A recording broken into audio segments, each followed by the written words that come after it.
Thank you so much. So our team with under the support of Michael and I have been really kind of digging into what the data looks like so we can kind of make sure that we're always informing our planning. So Dr. Becky Perez and Rika Newbert are here, and I am, as a former school psych, I'm so excited for them to join us. They are two of our district psychologists who have really kind of done a yeoman's job in getting multiple perspectives around how remote learning went, the different perspectives, and are here to share that with you. So I will turn it over to Dr. Perez and Rika Newbert.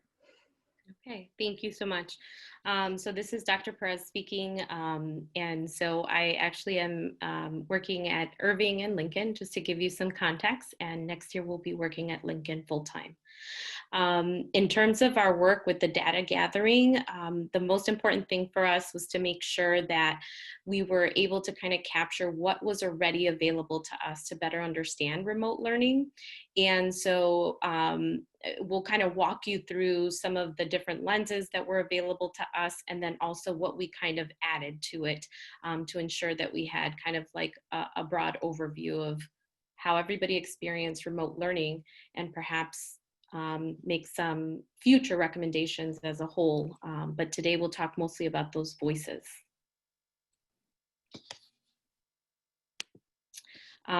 So Rika, go ahead with the 5 big questions we covered. Yes, so I'm Rika Norbert. I'm the school psychologist currently at Longfellow and Hatch, and next year just Longfellow. And we're excited to present our data to you today. And we really framed the data gathering task in these 5 big questions that we thought captures really how all of our stakeholders have experienced remote learning so far. And it's based on a prior research design from the TNTP research consultation group, the New Teacher Project. So we didn't come up with the 5 big questions, but it really offers a nice framework to go through basic needs and whether or not those have been met in our community, how student learning has been going for families and the community as a whole, how connected have all stakeholders been feeling during remote learning, how has communication and setting of expectations and communicating them been going so far, and then eventually the task would be to take the data and identify some future planning recommendations, but as Dr. Perez was saying, we're not quite doing that at this point. So we wanted to talk about the sources of information just to give you some context, specifically the different types of information that was available to us. We have to credit the communication department under Amanda Siegfried. We did have access to her online family survey that took place between April 16th and April 22nd. That covered all the way from early childhood up through the middle school. So all of our buildings were offered an opportunity. Reports were provided through the BLTs, through parent newsletters. So the results have been provided to families. What we went ahead and did is to kind of look at it from a comprehensive lens and try to break down what were the big themes.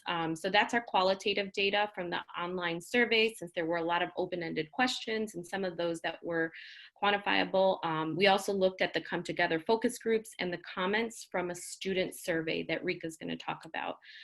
But in total, we were able to cover 1,428 parents in our school district.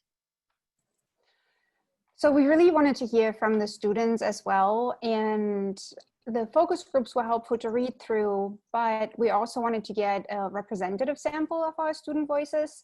And so we selected a random sample from all the schools and all the grade levels, and ended up being able to call 95 of our kiddos, ranging from kindergarten through 8th grade, and asked them questions that really hit on those 5 big questions that we were trying to answer from their voice as well.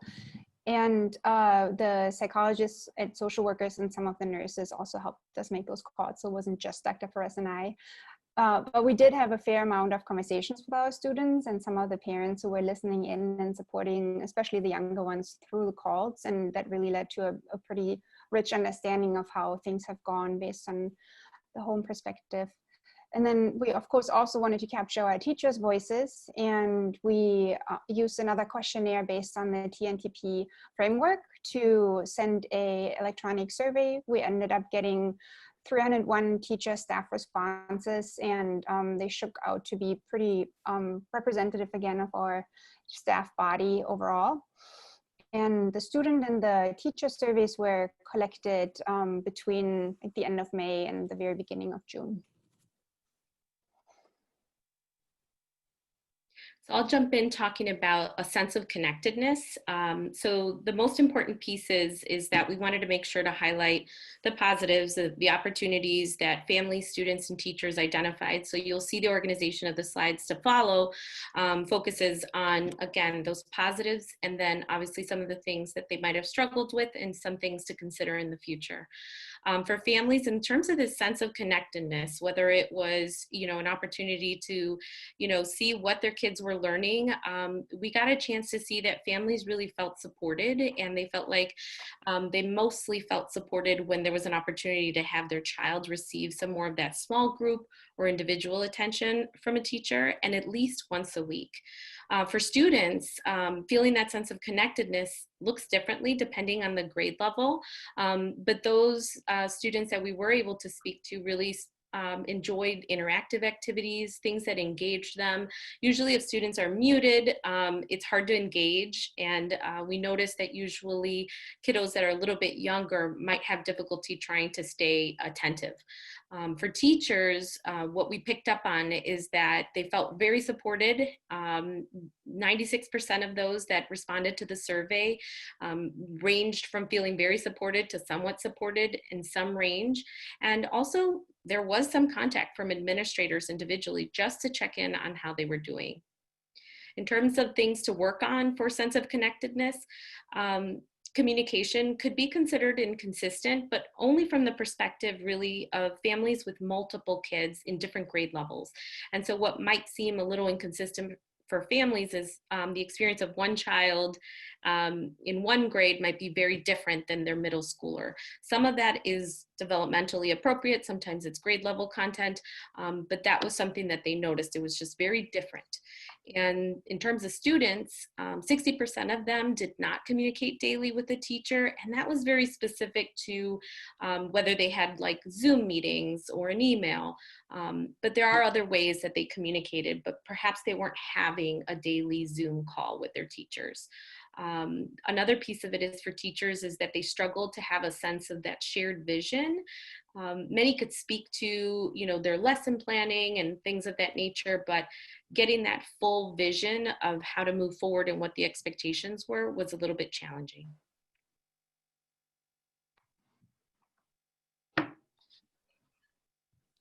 So in terms of our basic needs, it looks like we actually look pretty good for our district. There were a lot of celebrations. So the family and students might have been a bit of a self-selective sample, but the families really did not disclose any concerns about basic needs in terms of shelter and food on the surveys, on the family survey that went out from the communication department. Which of course, again, might be a bit of a limitation given that it was an online survey. From the students' perspective, we also, they did not on the phone calls report any challenges with shelter or food. Some of the celebrations are that a large majority did report that they exercised or went outside at least once a day. 98% could access a device and the internet daily. And really the great majority of our students reported that they felt great or good, and 13% said they feel okay. And none of the students said they feel not okay or bad on the day that we called them, which is definitely a celebration.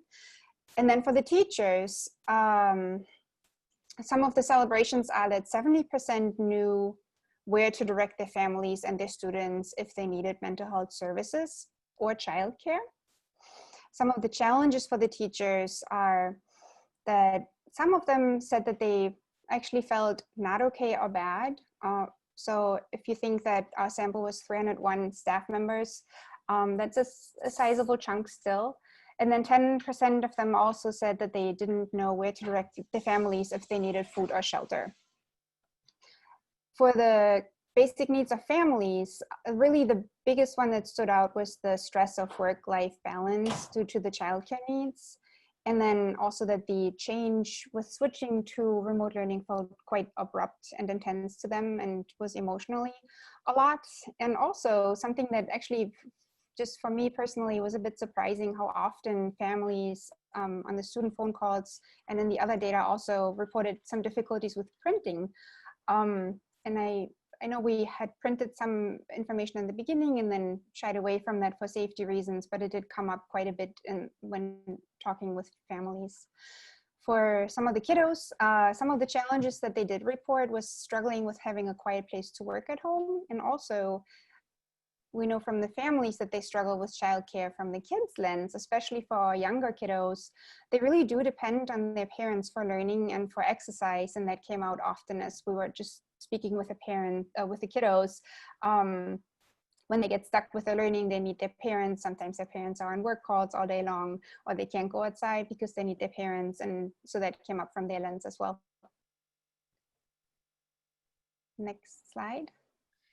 So communication and expectations, there is some overlap here with the information from connectedness, as sometimes how often you communicate with your administrators or how often kids had contact with their teachers is that sense of both communication and setting the expectations for how hard am I going to work this the next few months. So for families, the positives really, they loved getting the assignments in advance. Some of them praised teachers that were sending it in the middle of the night, just as long as they were able to set up their kid for success the next morning. Students really felt the most positive about those high frequency communication, because they reported also feeling like better mood, feeling most supported.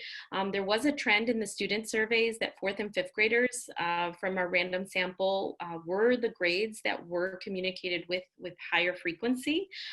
So we can't say it's causation or correlation, but there were some observations that 4th and 5th graders had the most communication with their teachers, and they also reported positive mood and feeling the most supported. In terms of teachers, they love the autonomy to plan learning activities, and even the high frequency of communication with their buildings, whether it was through phone calls or newsletters. There was constantly an opportunity to talk to building level administrators.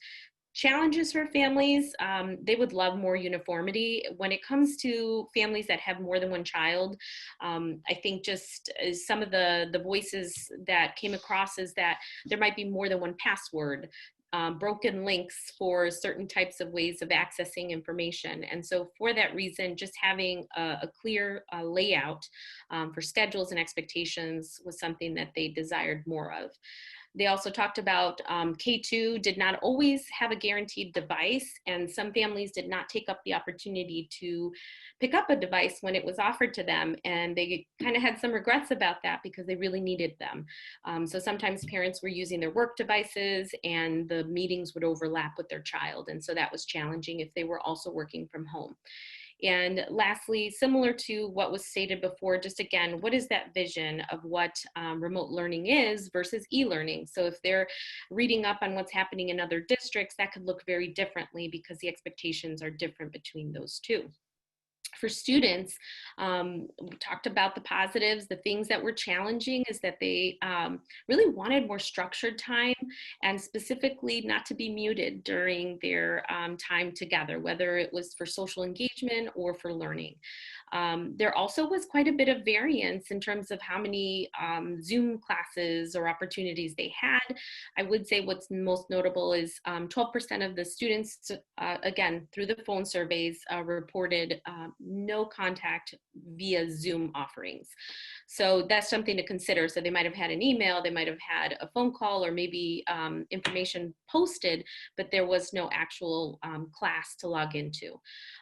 More pre-recorded lessons are something that might come up, just video instruction, opportunities to watch them later. Again, if they're sharing devices, that could be helpful. In terms of teachers, approximately 40% of the teachers were unclear on how to provide feedback, and that's going to come up again within our student learning portion.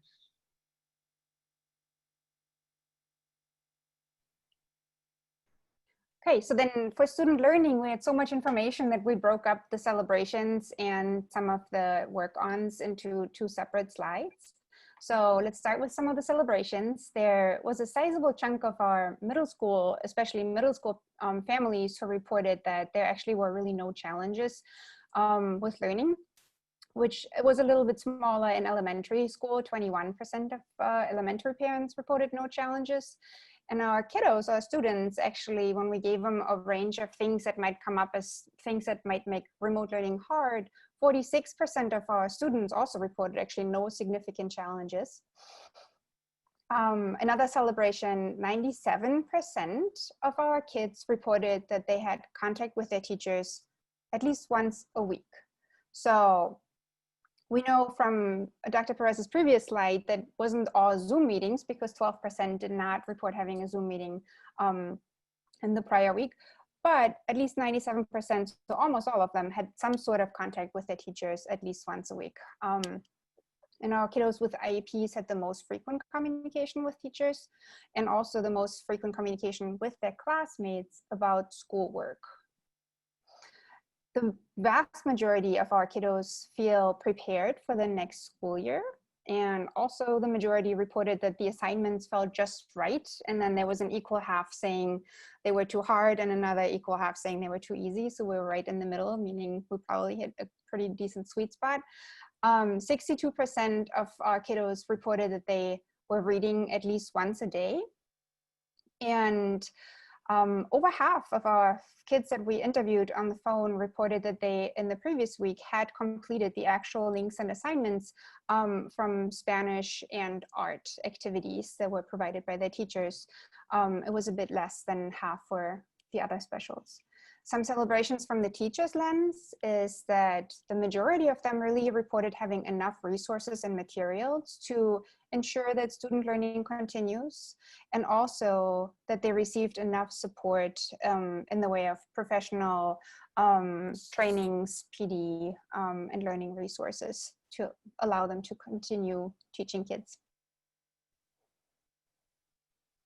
So some of the challenges and things that might come up, so in talking to families, it's just about thinking about their kiddos and their learner profiles. So kiddos that already have difficulty with, K2, we're going to have more dependent on their parents.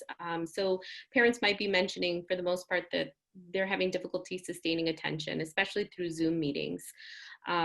For parents that had children with 504s, special education services that are somehow being accelerated, have anxiety or some social emotional learning difficulties, it seems that they describe their kids as difficult to motivate to do the work.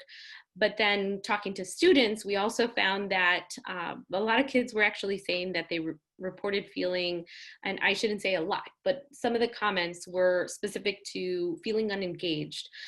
So if we're doing more of that rote learning, worksheets, paper pencil, longer videos, repetitive tasks, students were reporting feeling less motivated to do the work. So there might be some connections there, but parents seem to be perceiving their kids as less motivated, where kids felt less engaged. So something to think about in terms of the language that we use as we talk about our learning models.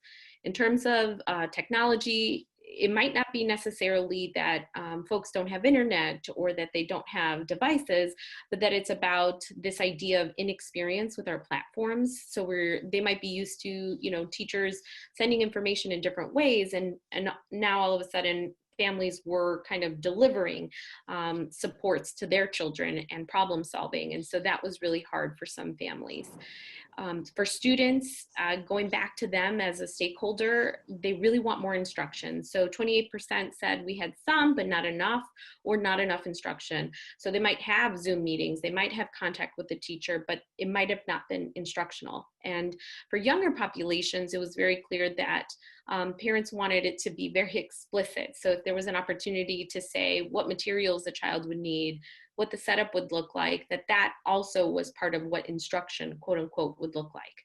22% of kiddos did say that there was too many assignments. Families also said the amount of work, but we also noticed that happened in April, which was kind of distant from the end of the year makeup, where students were starting to feel like, okay, this is just about right. most kids had difficulty with math and writing rather than reading.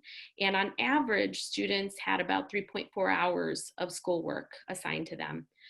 For the last piece, in terms of student learning and how to kind of improve upon for future remote learning experiences, teachers spoke to having difficulty adapting their lessons for the virtual world, having difficulty assessing their students, and providing students feedback. And so that could be an area to target in the future. Thank you.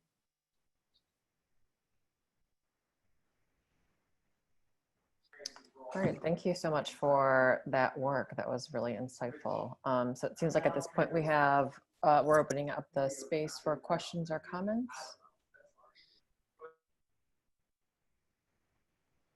So Ebony, I don't know if you wanted to just summarize here.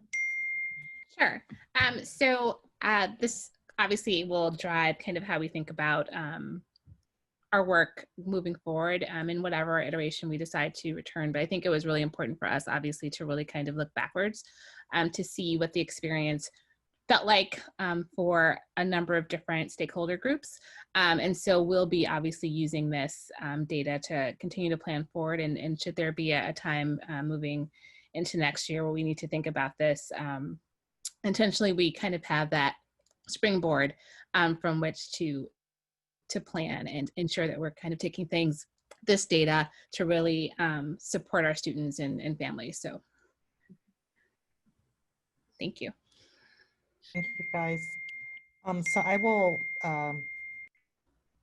I will answer any questions as well about the memo that I included, but thank you, Dr. Perez, and thank you, Rike. Great job. I had a question about the memo. There, in the first bullet point, there was the discussion of adding extra teachers in classrooms. I just want to clarify that. Oh, I'm sorry. Yeah, the main point of the memo was just to point out that really the only update to provide to the board and the community since the last board meeting was just that the state released a part of the guidance, which we are anticipating, like the guidance from the state regarding the fall. It was supposed to be this week, now we're hearing the end of June. But one thing that we have heard is that in the materials that they released regarding guidance for phase 3, that the health and safety guidance that was jointly released by the Illinois Department of Public Health as well as ISB will be the same health and safety guidance in place for phase 4. As we know, phase 4, we are anticipating to go in the end of this month, June 26, if the metrics for COVID keep at its current pace. And phase 4, Illinois will be in until there's a vaccine for COVID-19. So I just really wanted to point out that for all public and private schools, what this joint guidance is saying is that in phase 4, you are prohibited for public and private schools, like not having more than 50 individuals gathering in one space. So gathering in a cafeteria or in the auditorium or in a classroom, less than 50 people, that we would still be under the same social distancing policies that we currently are, and that we would have to use appropriate equipment. But we would also, as schools, have to ensure that, we are wearing our face coverings, that we are social distancing ourselves, even within the classrooms, that we're washing our hands frequently, that we are literally screening every student and every staff member who enters into a school building on a daily basis, that we are sanitizing, cleaning our buildings and equipments, and then of course abstaining from physical contacts and borrowing of materials.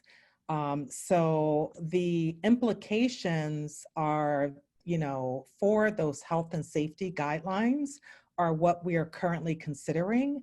If you remember at the last board meeting, we talked about, we're looking at 3 different scenarios, being back in person or some type of blended, like in person and remote, hybrid, people might call it, or complete remote only.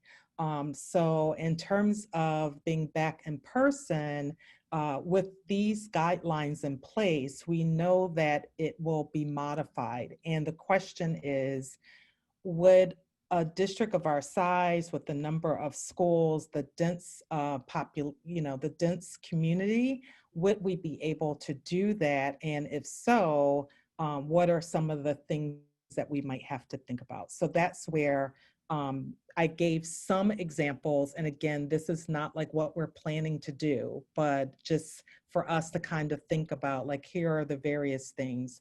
And this is just a few of the things that we're thinking about right now. So sorry, but you had a question about that.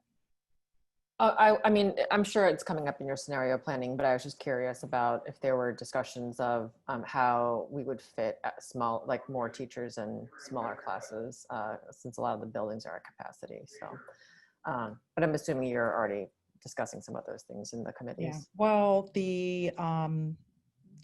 just looking at the analysis of the number of teachers that we would need to add for modified in person, it would be equivalent to an additional, I think it's $7.2 million, because of the social distancing that would be required in the classrooms.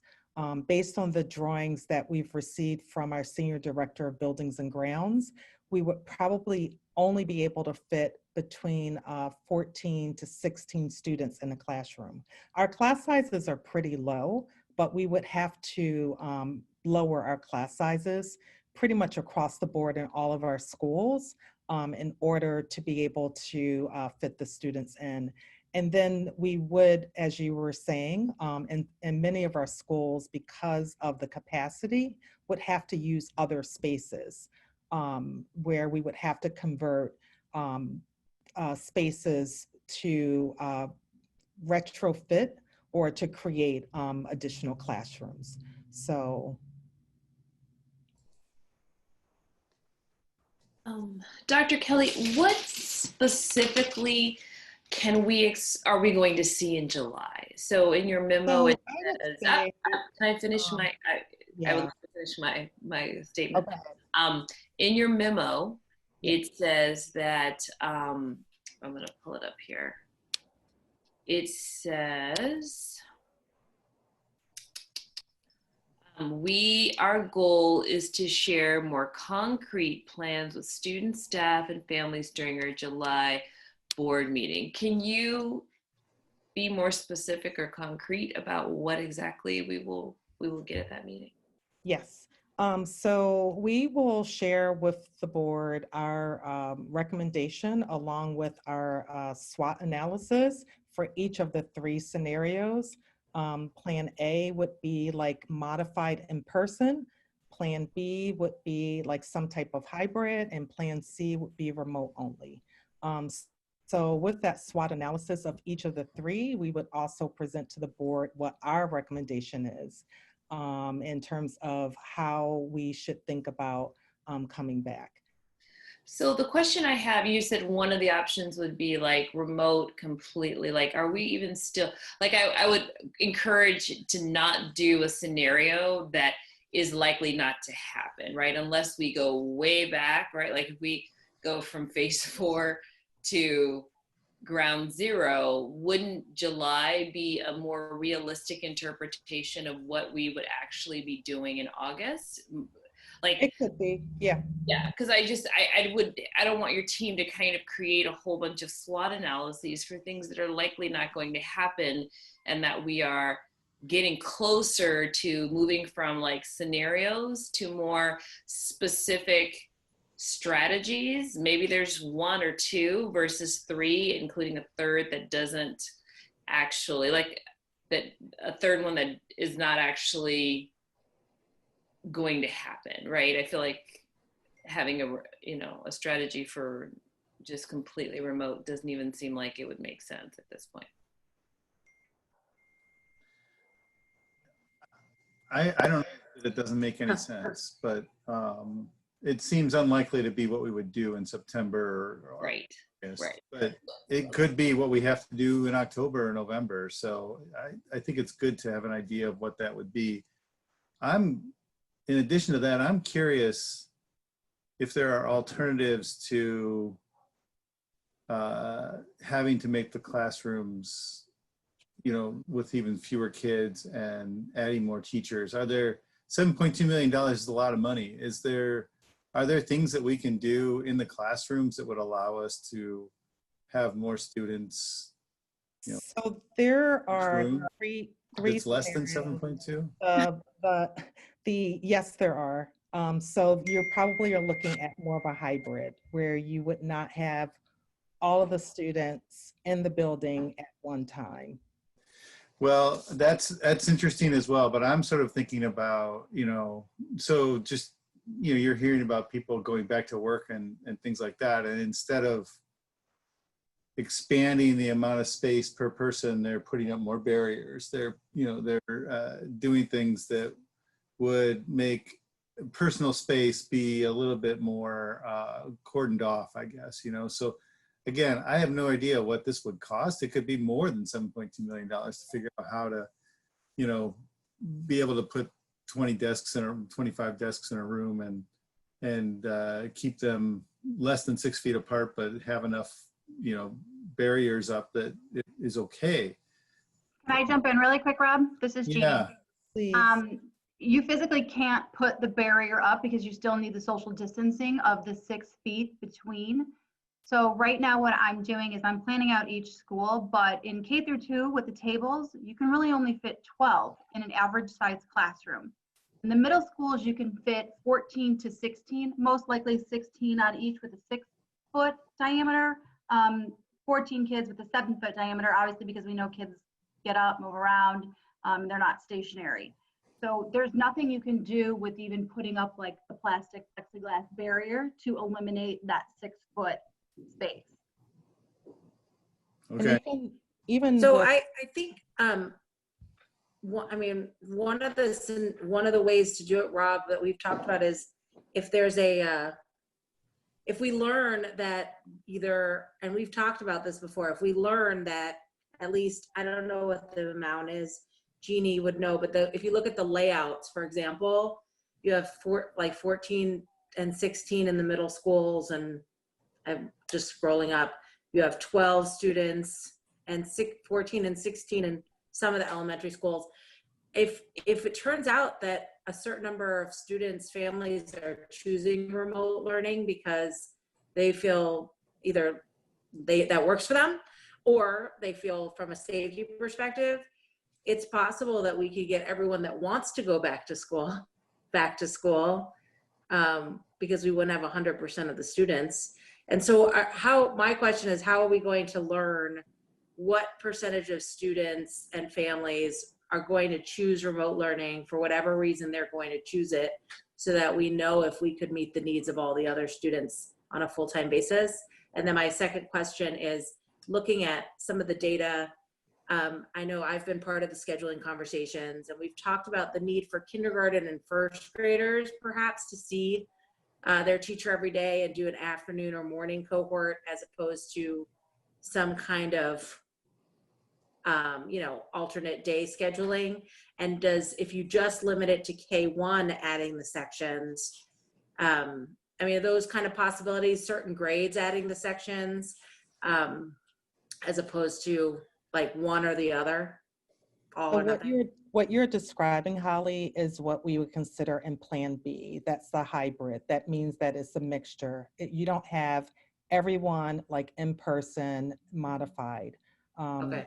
You could do that, but it's a certain price tag. So to Kisa's point, we will share like what our recommendation is, but we will also include what the other scenarios that we looked at, just to help people understand like how we came to the recommendation that we're coming to. In terms of the how how are we planning to find out?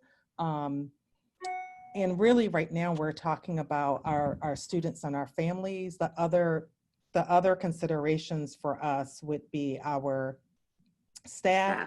We know that the guidance calls for phase 4 will continue to include for staff members or students that have underlying conditions that we will need to make sure that we are providing provisions for them.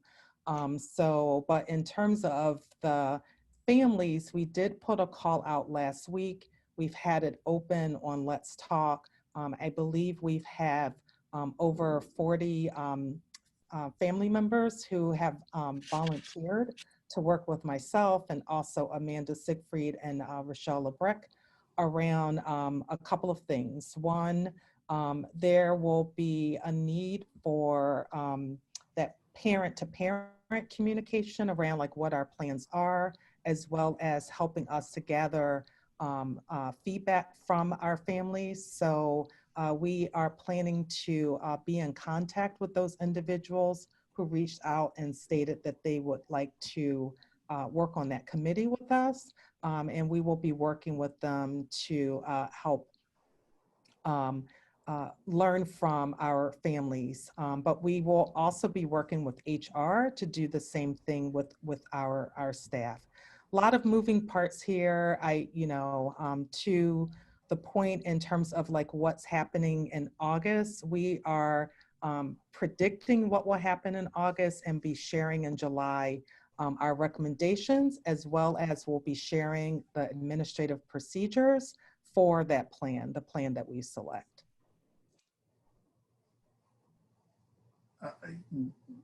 I'm sure that you guys are.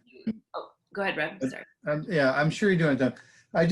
I can't help but like try to think of other scenarios that might be less costly. So, for instance, is there a way for us to test the students more often?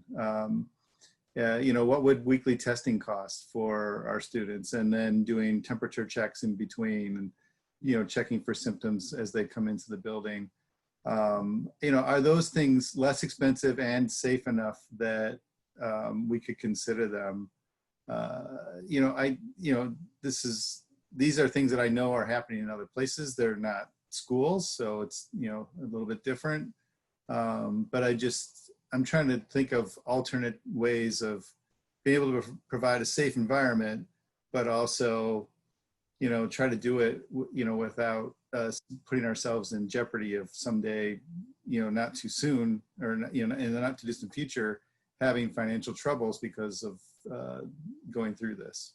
And I just want to reiterate, the dollar figure that I provided is if we were to bring everyone back on campus under the guidance from the state, and I believe it says school should ensure, so I read that as a requirement, the social distancing.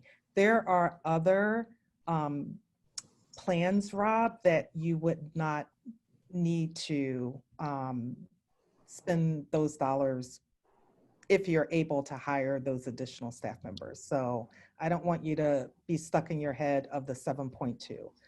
The 7.2 is one scenario if you're bringing 100% of your students back on under the guidelines or the guidance that we believe will still be in place for phase 4. So the social distancing is one of the pieces of the puzzle that we are, solving for. Right. Yeah, Dr. Well, oh, go ahead. I'm sorry. I'll just say one last thing. I don't know that we can. Unless we get firm commitments from some families saying my child is not coming back to school for the next school year, I don't know how we can't at least plan for 100% of the students to come back. Sure, some of them might say in August, I don't want my kid coming back, but how do we know by October that they don't want them to come back now? And we need to add more students and spaces to keep them socially distant. So I think we have to consider, if we're bringing everybody back to school, we're bringing everybody back to school. You can do it, as Holly some of the suggestions that the scheduling committee was looking at in a variety of ways. And that would be considered a hybrid approach where you don't have 100% physically in brick and mortar at the same time. And there is a variety of ways that you could possibly do that. Right. Yeah, I appreciate that. I guess what I'm trying to get at is my understanding from the people that I've talked to in the community is that the hybrid approach is not ideal. And so, I mean, parents want to send their kids back to school because they need their kids to go back to school so they can go back to work, or even if they work at home, so they're not doing childcare and work at home at the same time.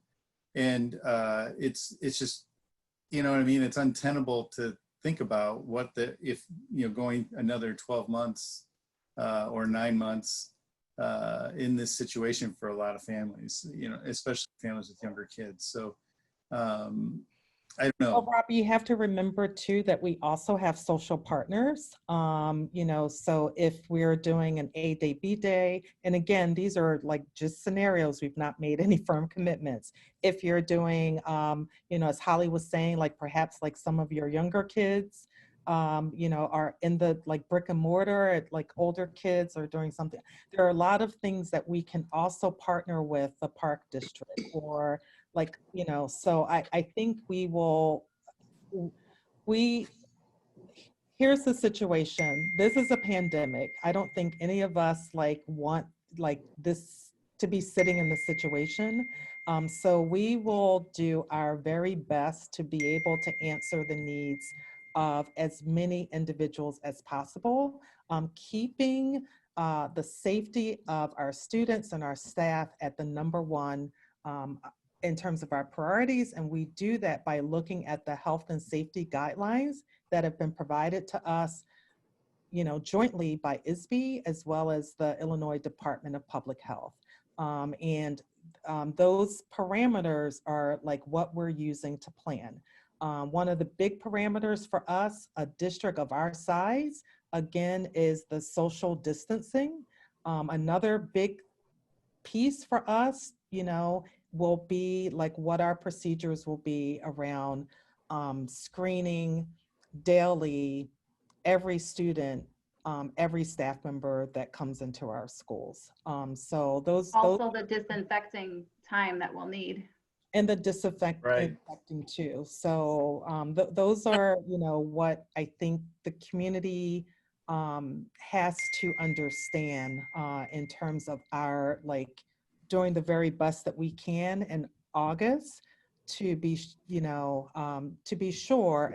Again, this is assuming that the COVID metrics continue at the pace that it has been, that we're still in phase 4, that we're doing our very best to help, our students get back, back at school. But how that will look like is what we will present in July.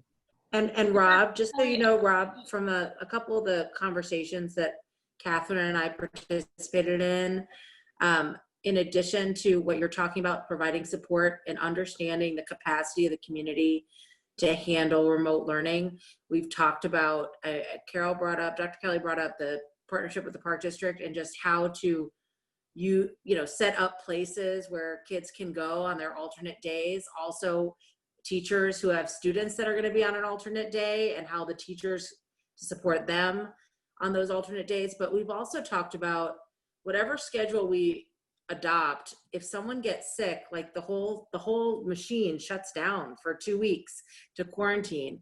So do we build in quarantines into the schedule? I mean, we've talked about 2 weeks on, 1 week off, because that would build in an automatic quarantine for the kids. Is that better as a regular schedule for families than the fact that we might have to send an email and tell them to come get their kids like right now? So I agree, the commitment to get kids back in school is really important, but I think that from every kid in school, in a regular classroom, every day, every hour, the amount of people who have tried to figure that out, I just don't know if the numbers add up from I think it's like a math problem. I just don't know if they add up between the population of our school, the number of teachers that are required, the square footage in our classrooms. Like it's just like a math problem that doesn't add up, as frustrating as it is. The complexity of this is noted, right? Like this is not going to be easy. I think what would be helpful is to have some more transparency around like budget numbers. Like Dr. Kelly, you threw out $7.2 million, and none of the documents that I've seen to date have any numbers connected to those scenarios. I feel like we should be sharing out what the costs are, what are the project plans for these items. Like we're talking through these like granular, we have Holly and Catherine, thankfully and graciously are serving on those committees and are giving us insight and giving us information. But the information that the public is getting, and in some regards ourselves, is not as transparent or out there. So if you have numbers around some of these scenarios, we should be seeing these scenarios now. We should be hearing from Rob Grossi about how these budget numbers will impact our financials as we move forward. A $7.2 million additional expense is an important consideration. And I just feel like there's just not as much information. So I would love to see more detail around these scenarios, cost, different scenarios, writing out like what it might look like on a granular level, because the questions that you're getting here are suggesting that people don't really know. So I think I that would was love to the see plan for July, and also it was a question and information that was shared with the board. But duly noted, we will have that in the. We got budget numbers in the last presentation. If we did, I'm very sorry. I didn't see any numbers. It was a question that was raised by the board, a board member that was shared with the board in relationship to this memo. But the SWOT analysis for each of the plans is what we were planning to present in July. But duly noted regarding transparency. Anything else? Thank you.